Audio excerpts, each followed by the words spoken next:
again, friends, and welcome back to my channel. My name's Amy. I'm glad you decided to join me for this Tuesday edition of the story that I wrote, Legends Orbs of the Elements.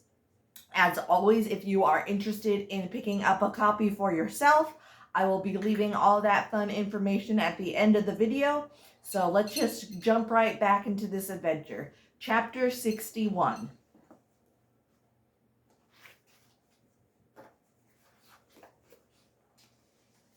Chapter 61.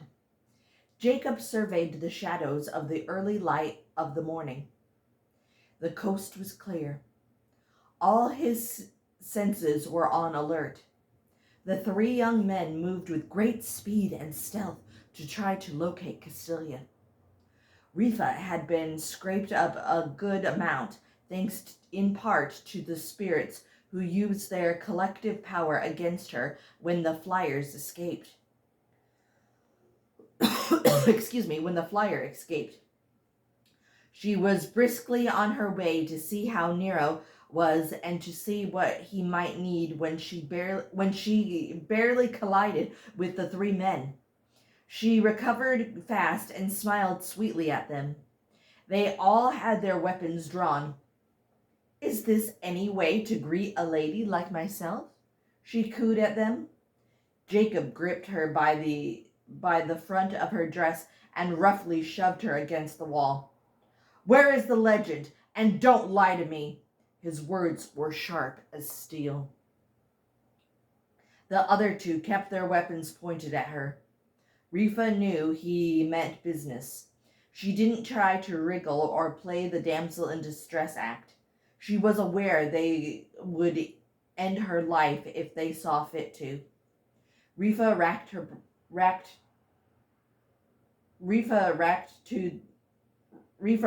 brain. "Now, let me think. Where could the legend be? Oh, it's so hard to think straight when your grip on me is so tight." Jacob was unimpressed. He wore a grim, stern expression on his face and only loosened his grip the tiniest amount possible. "Ah, now it's coming back to me. Yes, I believe... Oh my, yes, she's right behind you," Rifa said.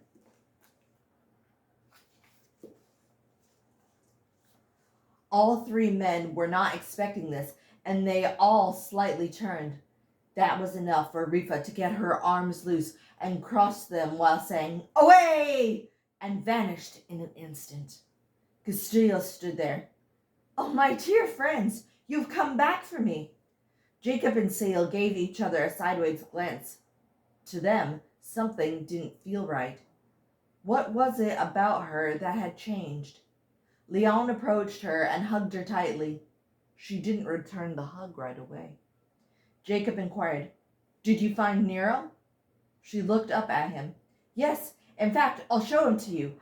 I let him roam free so we could all capture him together." Leon now broke the hug and stood with the other two. This didn't sound like a plan Castilia would normally come up with. "Are you feeling all right?" Leon asked, concern apparent in his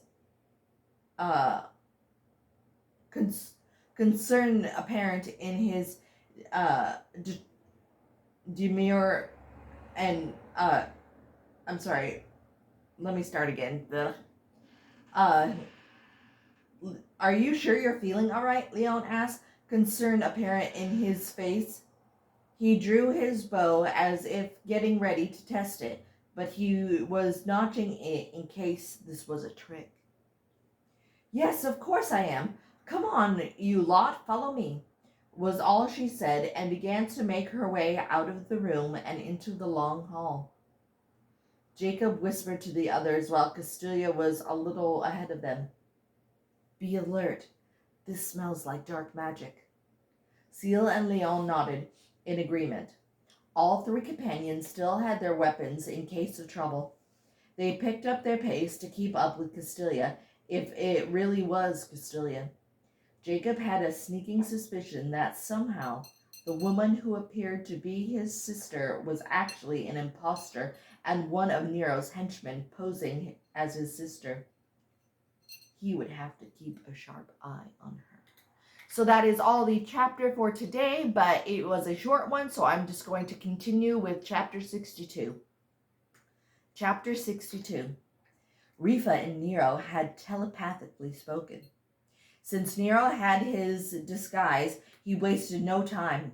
He instructed the witch to go to the glass globe and to keep an eye on things, and to send 20 of his warriors to dispose of any enemy or suspicious person she saw fit.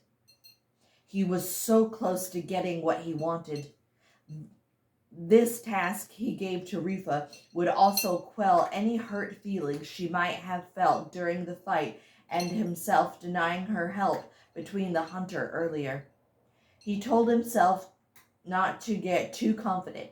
These men who were here to rescue her were very intelligent, not just brawn, but he would expect nothing less from legends such as these. He had to find the real Castilia and have one of them kill her, or he would have to kill her, which he loathed in his shell of a charade. The prince liked nothing more than striking down his enemy and seeing the terror in their eyes, knowing he was the one that caused it. He used mental magic and to locate where she was. In his mind, he zoomed in and out of all the rooms until he found her. No! Elements! Curse that woman, he thought darkly, for she had discovered the room where the black marble statue was kept. At last, Nero spoke, and when he did, it was the exact voice of Castilia. Come! Nero is in the room with the black marble statue. If we're lucky, we can capture him there. They climbed the circular staircase with great haste. Upon climbing to the top, they shortly arrived at their destination. Nero had spied the others. All right, what's next? The other three gave each other looks. Why don't you go in first, Castilia? Jacob said, speaking of one collective voice. Oh, please, can one of you just go in first? I'm still trying to catch my breath. Seal pasted on a short, almost knowing smile. Yes, anything for you. He entered the room first, followed by Jacob and lastly Castilia. Seal froze, and the other two gazed to where he was standing. There was another Castilia. She clasped the spirit orb. Nero himself burned with rage. He thought quickly, Imposter! It's Nero! Look, he has turned himself to appear to be me. He will use the orb against us. This was not true. It was more powerful on the ground if they tried to touch it than in the claws of the black marble dragon statue. Jacob, Leon, and Seal caught on that Castilia with them wasn't being her rational self and questioning things, which to all three males was strange, and were on edge and more alert than before. Something was wrong.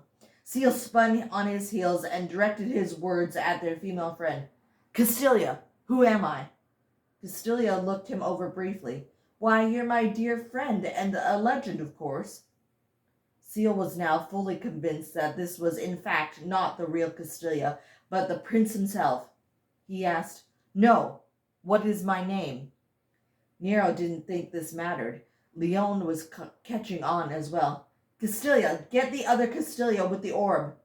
Castilia, who was already in the room with the spirit orb, placed the orb under her foot and rolled it to Leon. As she did, and her body was bent, she slipped on the sapphire ring. They would know immediately she was who she said she was, because Nero always was seen wearing the ring. If she was wearing the ring, that would mean she had gotten close to Nero to somehow get the ring. Nero now glared at Castilia's direction. The Castilia who came with them seemed worried and wanted to leave. which was a big indication that it wasn't truly her. Seal and Jacob caught sight of the blue jewel perched on her finger. Without being told, they lunged at Castilia with them by grabbing her arms. The other Castilia with the ring came close. She smiled a short smile. "Brother, may I borrow your blade?" Castilia asked. Jacob shook his head no. "Use your sword," he said playfully. Castilia sighed in much as the same way Castilia had often done. It was a good sign. The khopesh magically appeared in Castilia's hands. She tested the weight of the blade. Castilia, whom the others two held tight, struggled against them. "No! You have it wrong! I'm Castilia! Why are you trying to go after that Castilia? She's not who she says she is!" Castilia called out desperately. Jacob leaned into the female and he held and whistled. If it were my destiny to kill you, Nero, I would have, and the elements forgive me. It would not be swift or merciful. The other Castilia gave a short, testing swing of the khopesh. "Tell me, Castilia." "Huh, that sounds weird using my name when addressing you, Nero. Do you want to know how I got your lovely bauble? Come on, don't be coy now," she asked, pointing the curved blade at the fraud's throat. Castilia, who was now on her knees, glared up with her with hatred. "I am the real Castilia. Besides, Nero is too clever to be taken for a fool. He'd never let his ring go to another." She spat out. Castilia put the khopesh in her right hand to test the weight and glanced downward at the woman in front of her. Well, I guess he wasn't as clever as he thought now, was he? Because while he was pinning me to the wall with magic and showed me horrific things, he came so close to me and railed on about conquering the world, he failed to realize I had taken something from him. True, it's just a ring bearing no power, but alas, he still failed. I think old age is settling in. Don't you? Before the other woman, or rather Nero, cloaked with magic, to appear to be Castilia, boiled over with rage for this oversight on this part, he scolded himself and was about to speak when, without hesitation, the female legend swung the weapon into Castilia's right shoulder. Nero howled in pain. She struck again and again and again. She used different slashes. Each time she struck the weapon, little bits of Castilia began to literally crack, much like someone hitting a smoothing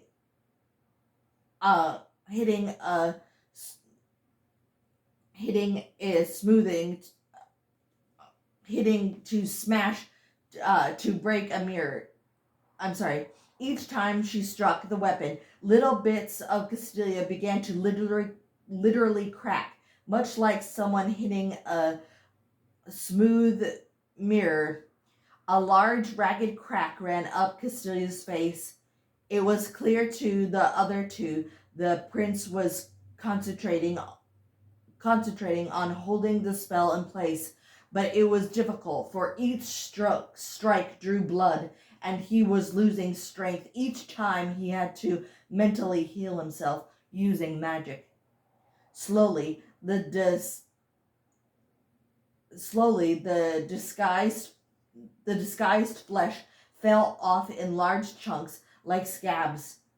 Nero could feel the magic losing its hold on him, and it wasn't long before he was back in his normal self, minus the ring. Each young man now released their grip on the prisoner. They did it because each were aware that Nero could only hold the magic for so long before getting weary, and by Castilia using his weapon against him, with the added pain from the slashes of the blade, He couldn't heal himself that swiftly, even for a master of magic such as himself.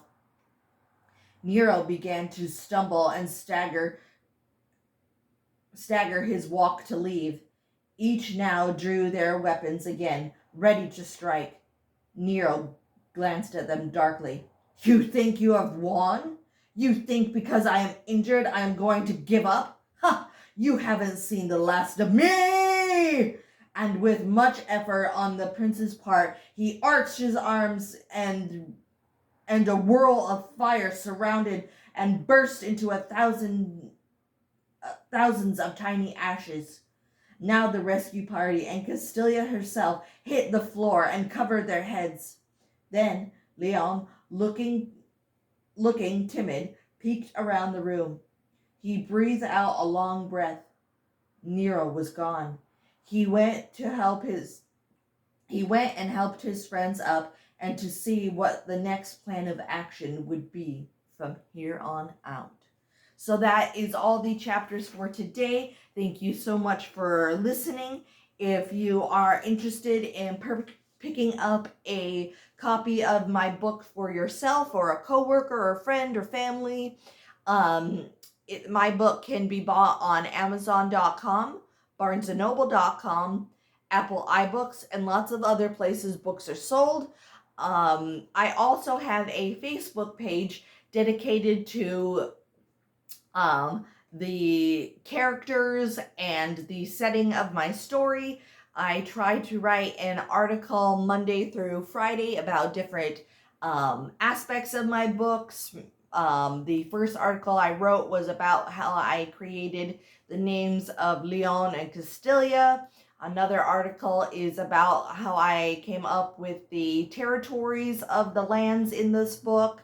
Another article is about my three baddies, Prince Nero, Witch Rifa, and Wizard Blinken.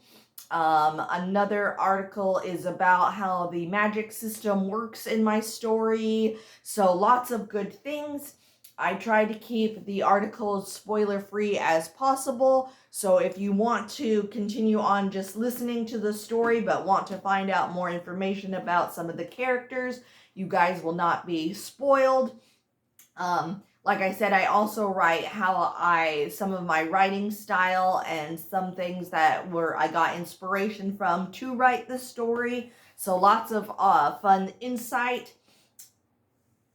So like I said, that is all the video for today. Thank you so much for watching. If you like this video, please give it a big like, subscribe if you're not subscribed, share with friends and family, and as they say in my book, may the elements protect you, and I will see you guys tomorrow for another chapter. Bye-bye for now, everyone.